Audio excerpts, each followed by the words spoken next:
Hey everyone, and welcome to another session of Great Shouts Marketing Meetups. Every fortnight, we come together to discuss a B2B marketing topic. We have an expert in the community that joins us and gives us a presentation for 10 to 15 minutes. Then we get to ask some questions at the end. I will then record the session and share it with the community on YouTube. As I say, we're up to about 100 people in the community, and people can drop in when they want to. I am your host of these Great Shouts meetings. I'm Ed Davidson. I'm a fractional head of marketing. And today we've got Josh Honey, who's going to be discussing all things project management. Indeed. Josh, over to you. Thank you very much. Screen and crack on. Yes. Let's make sure I share the right screen. How about that? Does that Yeah, look we can see that. Good stuff. Great. Okay, let's minimize that. Cool, brilliant. So yeah, my great shout is all things project management for digital marketing. Just a quick intro to start. So my name is Josh Honey. I graduated from the Arts University in Bournemouth with a degree in Arts and Events Management. I've got over 6 years project management experience. I'm a certified Agile PM practitioner and currently working as a senior digital project manager at Clarity. So I'm just going to quickly frame the type of projects that I'm going to be referring to today. So you'll see here there's a digital marketing service head here, and then everything underneath that is all of the sort of things that you might expect to see underneath digital marketing. In reality, digital marketing refers to everything within this orange box that you can see here. I might have some sort of touch point with any service that exists anywhere within that orange box, but ultimately everything that I'm looking at is within that purple box, which we call digital experience. So when I was considering what to talk about today, I thought it was probably best to consider what type of questions I'm asked by friends, colleagues, and clients. So these are: why do you need a project manager? What do project managers actually do? How do they do it? And can anyone be a project manager? So that's what I'm going to be trying to answer today.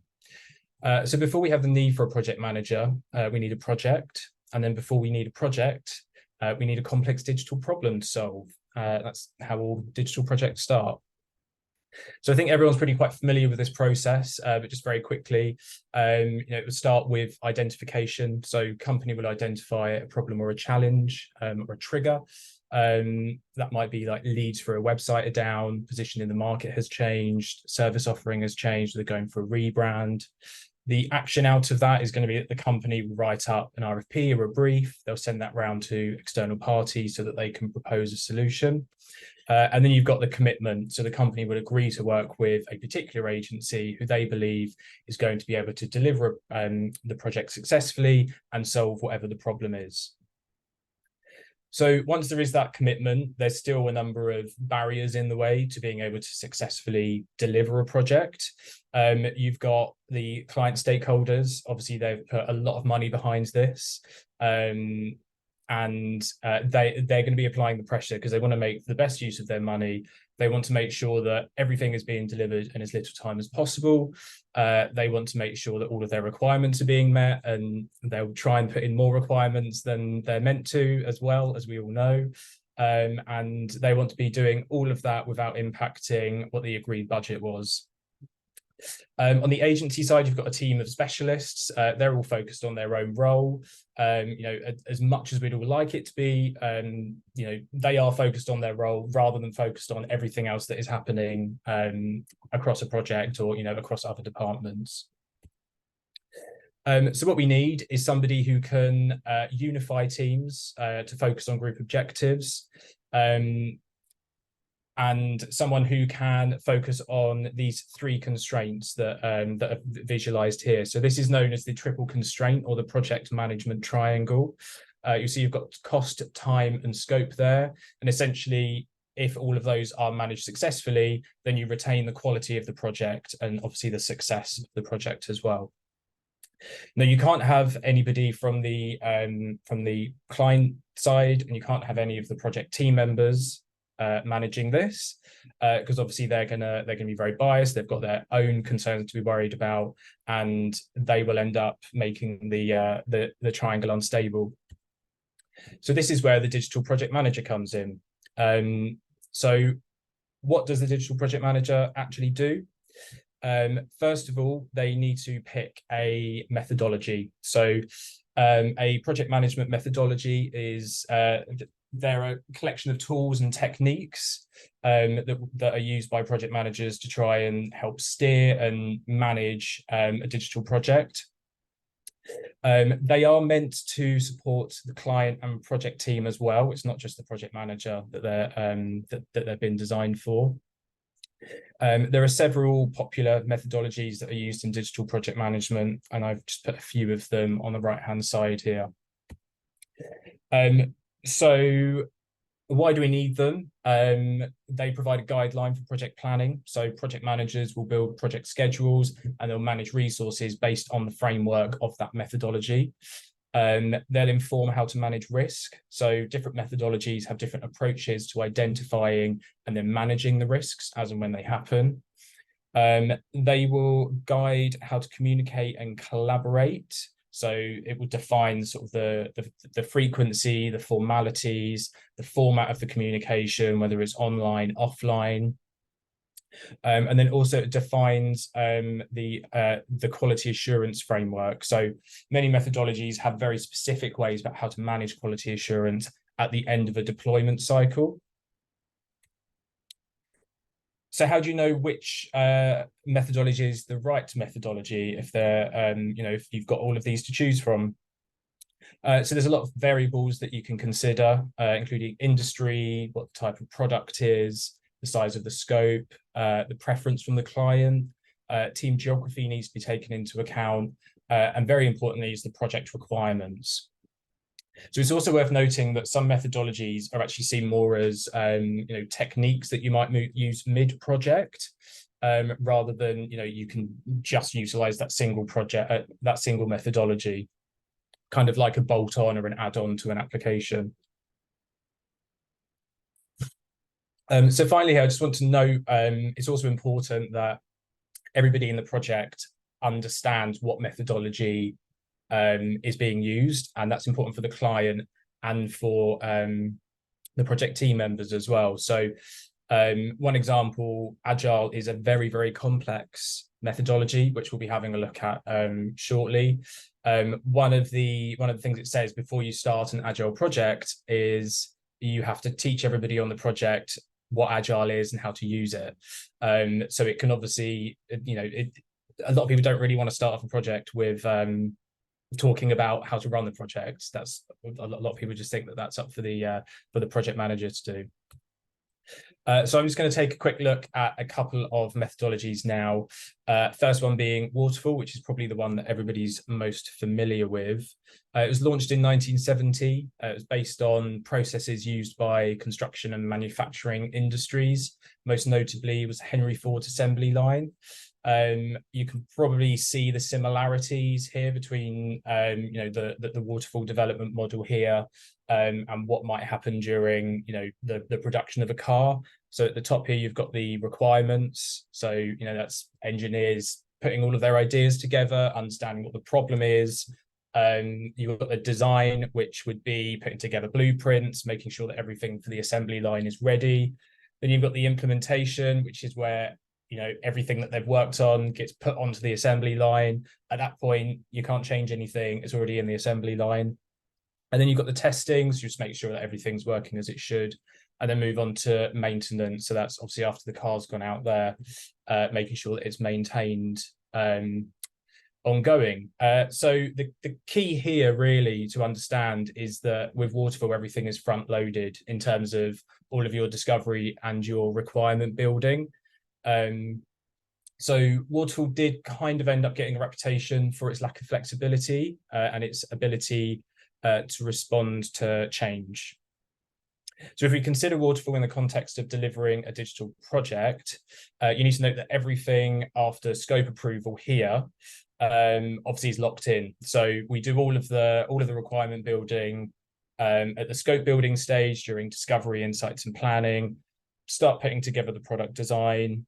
Then you've got your scope. After that, you can't change anything. It goes into development and deployment into that assembly line. It's worth noting, obviously, you can change that, but the problem is it will break one of the three constraints that we looked at in the project management triangle previously, impacting quality and impacting project success.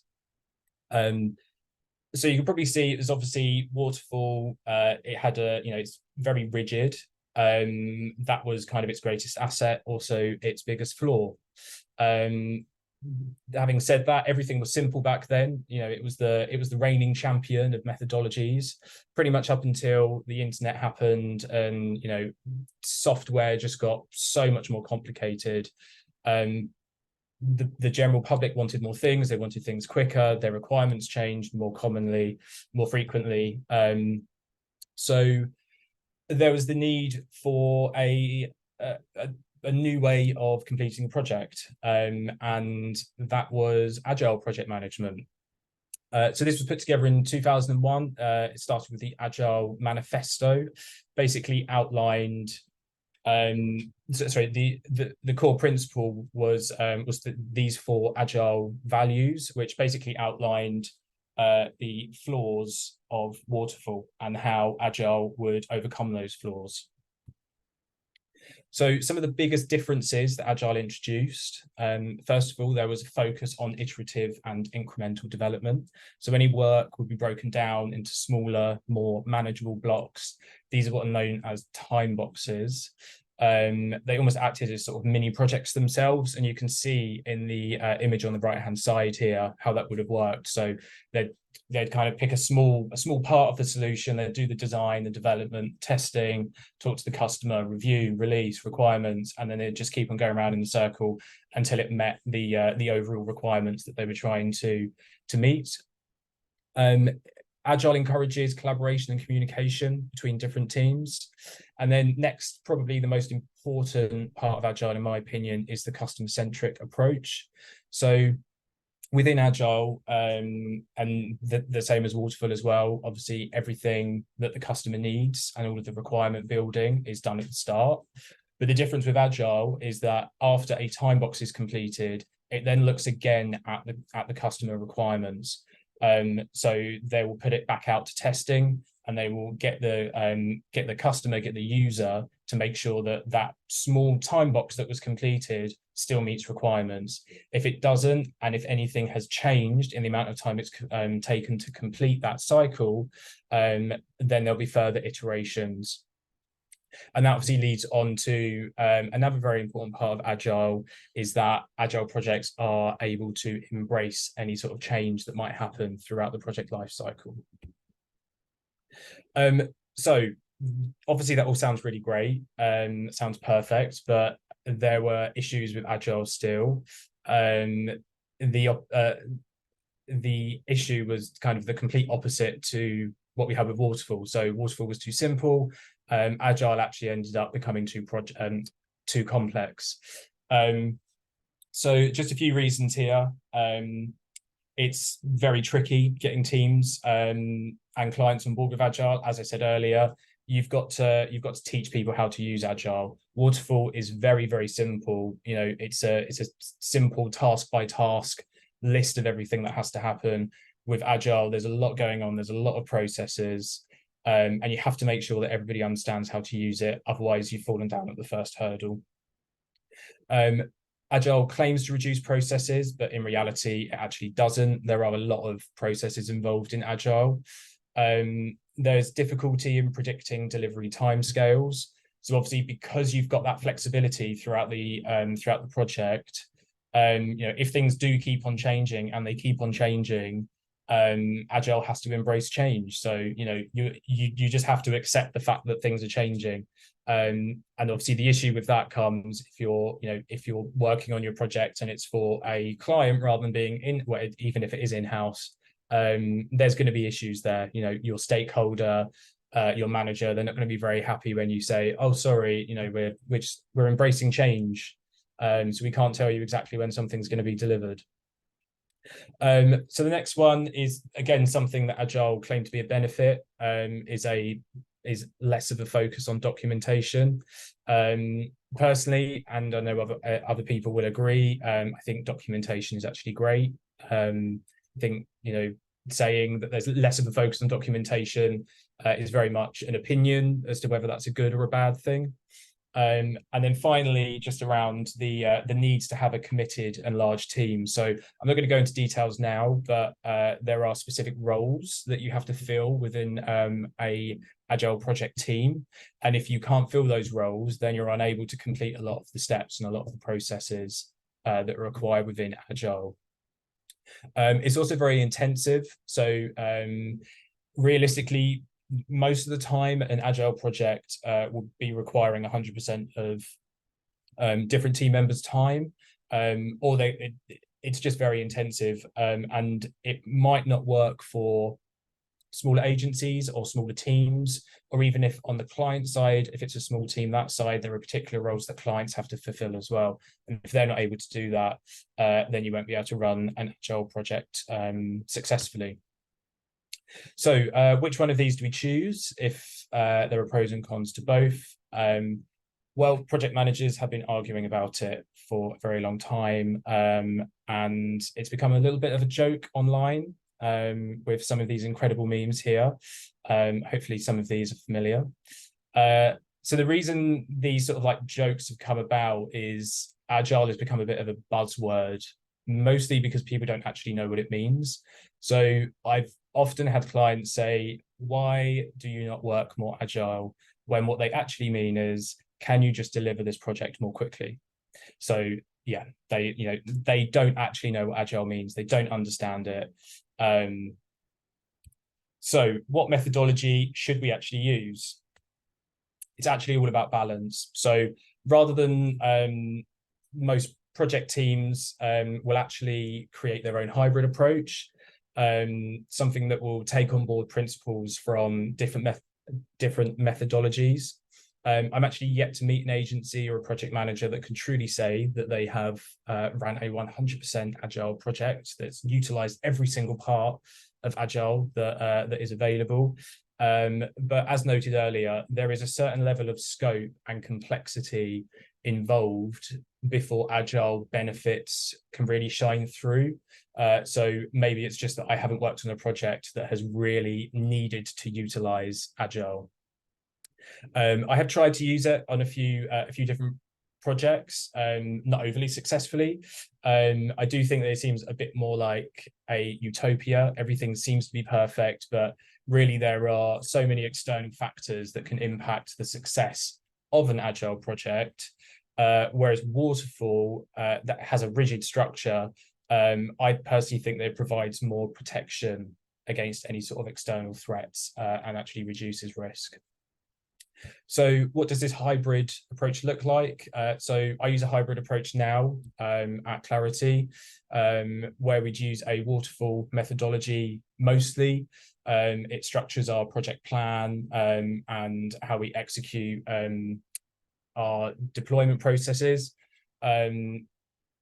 But we do try and utilize Agile tools and techniques where possible. So there's just a couple of examples here. So you've got the risk matrix, the 2x2 prioritization matrix there. And then we also do use the Kanban board as well. And that's for the development sprints once we get into the assembly line.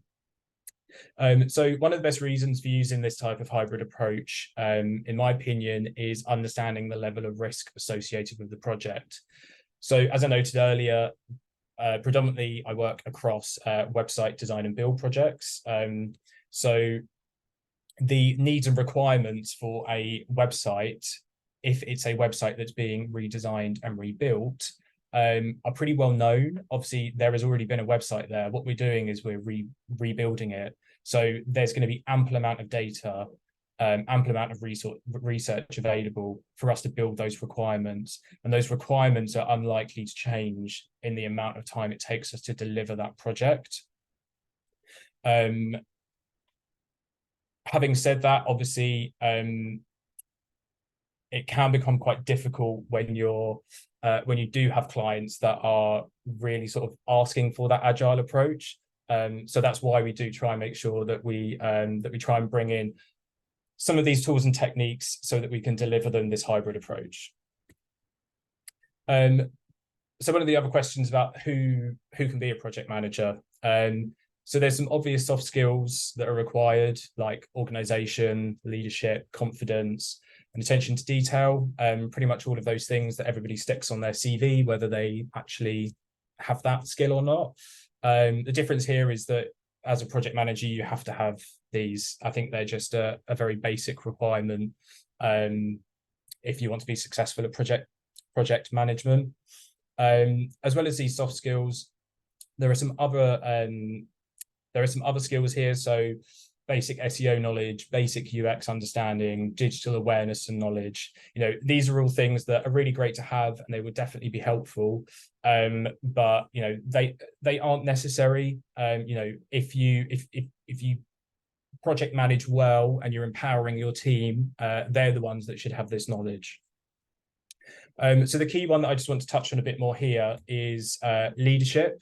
And you'll probably notice that this is actually the name of the presentation as well. So the servant leader. The reason I wanted to highlight this one is I just think it's a great concept. Probably the most important factor in what could make a project manager successful. So the concept of a servant leader, it's a philosophy that was coined by Robert K. Greenleaf. In his essay, explores how traditional hierarchical leadership is flawed, and it's basically a hangover from the old social hierarchy that we're familiar with in history, with kings and queens and emperors and lords. So when leadership was given rather than earned. In today's modern world, it's very different, and we've got a new type of leader has appeared. So Greenleaf states in the essay, the servant leader is servant first, begins with the natural feeling that one wants to serve first. The conscious choice brings one to aspire to lead. The difference manifests itself in the care taken by the servant, first to make sure that other people's highest priority needs are being served. So this, I think, is a really great example of a servant leader, which I have to confess, I completely stole this from another project management talk. So I can't claim to have made this correlation, but I just thought it was so perfect that it had to be shared. If you have seen Lord of the Rings, if you've seen this scene, then you can probably understand where it's going. But if we just take the lines that the servant leader Samwise Gamgee says that I can't carry it for you, but I can carry you. If you imagine the digital project manager in that Samwise Gamgee role, it could be I can't develop this website for you, but I can carry you up this volcano so that you can develop this website, that sort of thing. So in practice, what does servant leadership look like? Giles, yes, just checking in on time. This is the last slide. Wonderful. Just looking at in practice, what does a digital project manager need to do to be that servant leader? So always got to put that team first. A project manager, they've got to prioritize the needs and the well-being of the project team above all else. The concept is quite similar and to quite a relatively recent change that we've seen with employment as well. So obviously businesses are trying harder and harder to make sure they're focusing on employment well-being. The ones that win at that are the ones that get all of the good staff. The ones that fail, they're the ones that lose their talent. So they need to make sure they empower and trust their teams. So I've already spoken about just making sure that teams are empowered to be making their own decisions and take ownership over their own work. They need to facilitate collaboration. So they should be promoting collaboration between team members, ensuring that there is group accountability at every single stage, and also trying to make sure that you're bringing together everybody's expertise and input at every stage. A really obvious one that all project managers have to do is just remove obstacles all the time. You've just got to make sure that anything you can do to get an obstacle out of the way of a project team member, you've just got to do it. There is a certain element of foresight involved in the role as well. Also, you need to lead by example. So obviously any deadlines or quality standards have to be adhered by the project manager first and foremost. Then about promoting individual personal development and growth. So this can be in the form of, training or, just simple mentorship. And then finally, reflection and improvement. The servant leader has to collaborate with the team, make sure they're reflecting on progress and make sure that they're improving any future stages of a project. So the result is project success. These were the questions that we were trying to answer, and I hope that everybody thinks that they have been answered. And that is it. Thanks, Joss. Yeah, really good detail on there. And I love the kind of concept of a servant as a leader. Empowering and trust are the kind of big things that came out of it, certainly. Yeah, that's great. So look, we've only got a couple of minutes, and I do try and keep this to time, and you've very cunningly not allowed me to ask too many kind of grilling questions. I don't know how I've done that. I don't know how I've timed it at 20 minutes exactly. So. Look, I suppose the biggest thing that I'd love to ask you on is about dealing with adversity, right? Or dealing with challenges. So as the project manager, excuse my language here, but you get shit from both angles, right? You get it from the client, you get it from your project team, and you're there in the middle, kind of spinning these plates. How do you kind of deal with that? And you mentioned the kind of qualities you need as a project manager, but how do you smooth things out and get the best out of everyone without getting too angry in that position? Well, I mean, it takes a certain person, I think. Like, you just have to be the sort of person that doesn't get angry at things like that. I don't actually know if I put it in there as a skill, but something that I think is really important as a project manager is honesty. And it's just about being completely honest with your client. Like I've had a job interview before where I was asked, like, what happens when you find out that something's not going to be delivered on time? What do you say to the client? And I was like, well, you'd be completely honest. And they were like, wow, I mean, yeah. And I was like, no, you be completely honest. And I was offered the job, and it was an absolute no. That's not what I want to be working for. I think if you're completely honest and you create that rapport with your client, they're going to trust you. Like if you've got a good client, they want to deliver this project successfully just as much as you do. So you just have to make sure that you're completely honest with them. And the same with your project team as well. If you act as that servant leader, I should probably have added honesty on there as one of the traits for a servant leader, because I think that that's absolutely important. And if you create that trust with them and you're honest with them, then I think they'll treat you with that respect as well. Cool. Yeah, I think that's really important, and I think that honesty, like, make sure that everyone knows when it's going to be delivered, and I think that's hugely important. So last one, super quickly then, I think it's really interesting you saying like a small level of understanding at each level of a project, and I think that's really interesting, because obviously you've got a deep level of detailed understanding. You need to know the basics, but you don't want to overstep the mark, because those people are potentially they'll get frustrated if you try and like muscle in there. So how do you kind of manage that? I'll give you a minute to answer that. I mean, are you talking about client, or are you talking about in like project teams? I think it's more actually the delivery team. Yeah. Probably more interesting there. Yeah, I mean, I think one tool actually that we use would be like a RACI matrix. So just sort of like at the start, just making sure that everybody understands at every single stage throughout a project who should be involved at which stage. Usually, I mean, in the projects I lead, we would always have sort of a core project team. So at a very basic level for websites, if we say we'd always have someone who's leading on design, but they would still have an input on when we get to the development stage. You'd have somebody who's leading on SEO, but you just make sure that they come in and they have that touch point. Really, it's just about making sure that you're bringing the right people in at the right times. And I think a lot of that is just down to experience. I think when I started project management, you don't really know when to bring people in at the right time, but every single project you just learn each time, and you're like, oh, well, next time we've got to make sure we do that. And that's the importance of doing a retrospective and sort of reflecting on every single stage, and then at the end of the project reflecting on it as well. Makes sense. I'm going to draw it to a close because I did try and keep these to time. Yeah. Thank you so much, Joss, and I'll share this out with the community. Great. And I'll see you next fortnight. All right. Thank you. See you. Bye. Bye. Bye.